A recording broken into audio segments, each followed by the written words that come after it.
Hello again. What I'm gonna do is just take the bolts out from the half shafts. And just take the bolts on this one and then the other side.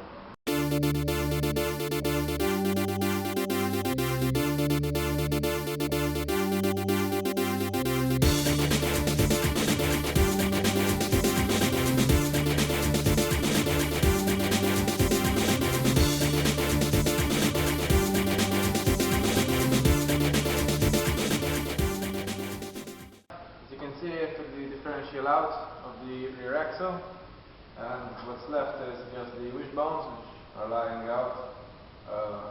Took the bolts out. What's next? Just me pulling them out. I'll take the wheels off now, and I'll take the remainder of the bolts out. So here are the half shafts. This is one of them. It's pretty neat, but I need to check the CV joints because the bellow here, this one, will take off a lot of the free play which lies in the bearing, which some of them feel a bit crunchy, so I will be seeing to that further on. Now the next problem I found with the differential is the problem that it has a large dent onto the bottom part, as I will show you here. Now this is, according to the book, a Ranger type. Here we have markings of a dent, so it was leaking, but it's not leaking from either this side or this side. But since it has a dent here, on analyzing it properly, it's a bit misaligned on this area. So if one could feel it properly, there is a dent from here to here which is a bit leveled down, and it's leaking basically from here. So that is the differential, which I will be taking it apart. I'll be showing you step by step. And this is the rear hubs, which is a bit of a pain to take out because you need a special tool, but I will have to try to build something, maybe from a socket. The main problem of this axle is obviously leaks. So I've checked the plug holes, they do not seem to be leaking. I've checked near the bearings, they do not show signs of leaks, neither in the front parts, so neither in the midsections, nothing. So the only place it's leaking is from here, and if you look closely you can see dents all over the fins. So this must have had a impact on the bottom end, like so. Having subdued such an impact, one can notice that from here to here the line is not even. You can feel it with your nail, like so, and you can notice that from here all the way to somewhere here, this part is a bit pushed downwards. So by having the dent on this area, it damaged this part of the heatsink of it. Basically this is the whole layout of the differential. It is a kind of limited slip because it has the clutches, which I also need to service a bit, because lately when I've been testing the car before overhauling it, I found out that one of the wheels was giving out more traction than the other. Basically just a simple burnout would show you the difference. You will see from the tire wear over here, this one seems to be smoother, this one seems to have a bit more wear on it. So basically this wheel was working far more than the other wheel over there. So this limited differential was working basically like a normal differential. But now I'll be taking care of that one. As you can see, I will have to open this part here, the clutch system, and I will just be basically cleaning it up and change the necessary parts of wear and tear. All bearings will be replaced, and this part all the bearings and the hubs will be replaced. Remember, this will be a total rebuild of the car. The bushes from the wishbones here will be replaced. Also, it had one very weird factor. This axle is held on by this piece of metal over here, which sits like so. Now, here it was held by 4 bolts, which all of them were loose. As you can see here, these are the signs it shows of jiggling while functioning.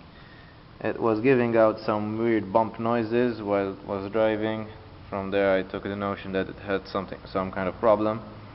This one was the only bolt which was tight, which I needed just to put this much force to it. These were literally screwed off with just 2 fingers.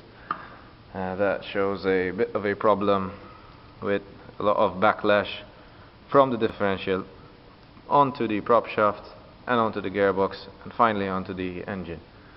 This is a kind of a problem that will continue to recur and will give a lot of vibrations, a lot of noises, and will eventually damage the whole car itself, even the body.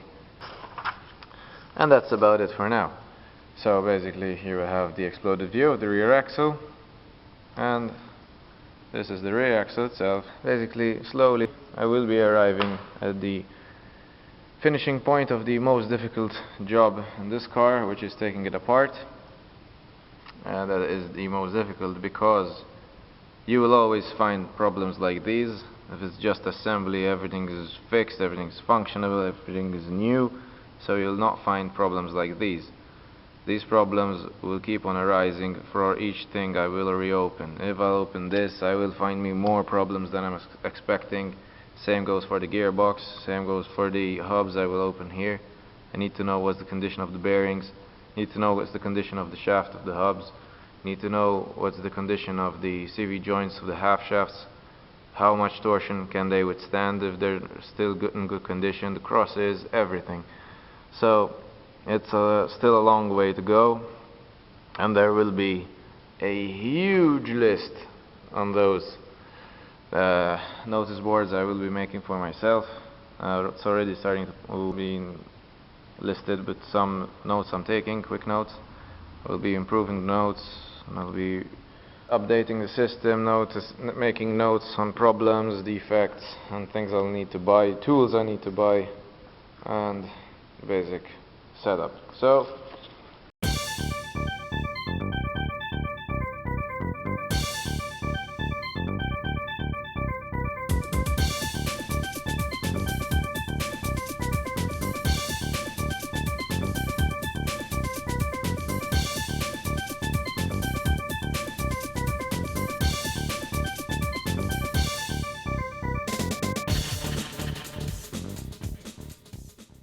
here we can see we have the leaky one.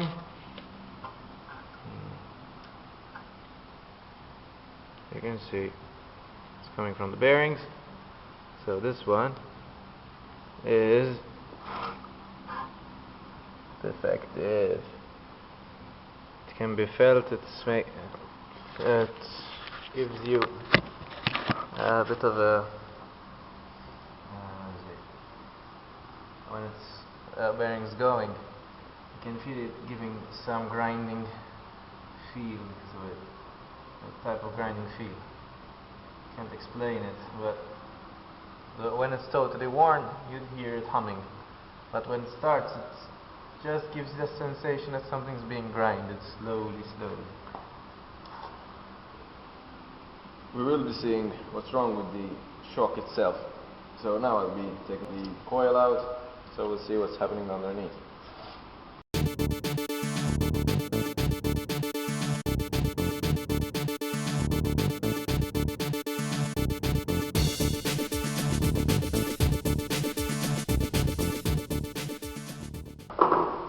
Here we have the shafts.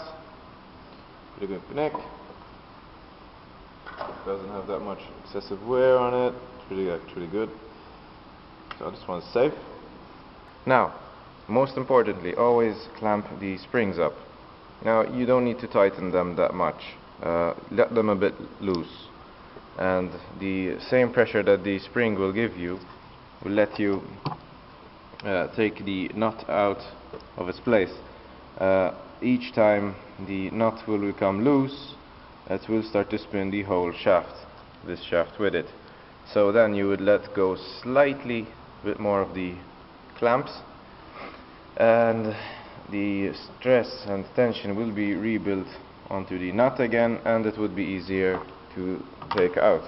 So as you can see, slowly and gradually, because remember we're dealing with a coil spring, and the coil has a lot of tension on it, so it could easily snap and rebound onto your face. Now we do not want that, So slowly and gently notice the progress on the nut and the tension that's being built on the spring. We will continue loosening it slowly, as you can see the tension is being built on the clamps.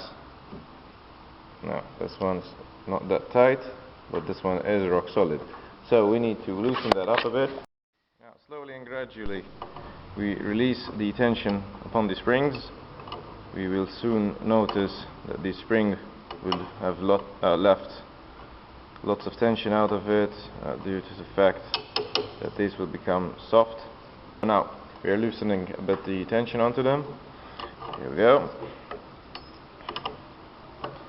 And we must not lose too much of the tension, so keep it still nice and tight.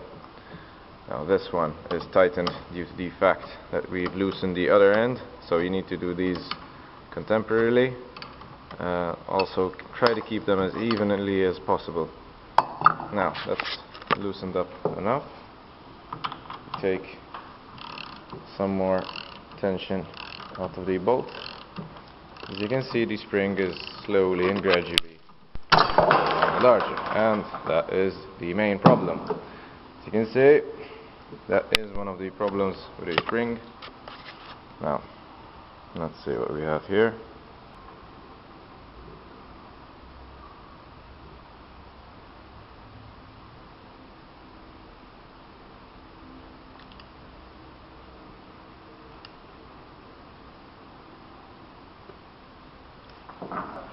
Here we have the dust cover, which is pretty much compressed.